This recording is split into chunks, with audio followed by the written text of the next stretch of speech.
ये है प्यारे भाई नीम।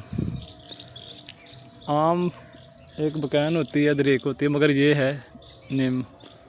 वो हसन था नहीं, वो भी बकैन ही है।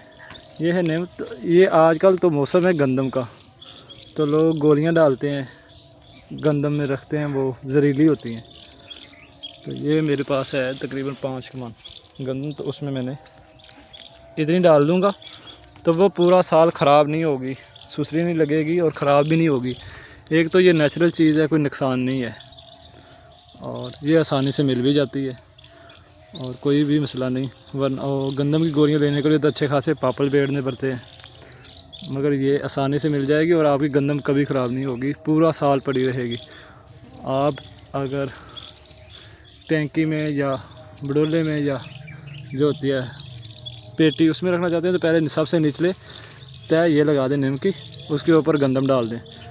फिर कोई थोड़ी सी तय बन जाए 1 फुट की, तो उसके बाद फिर नीम डाल दें थोड़ी थोड़ी, तो गंदम नहीं लगेगी। ये हमारा तजर्बाशुदा है, तो ये आगे शेयर करते हैं ताकि लोगों तक पहुंच जाए और लोग सस्ता और आसान हाल नेचुरल ले लें। अस्सलाम वालेकुम।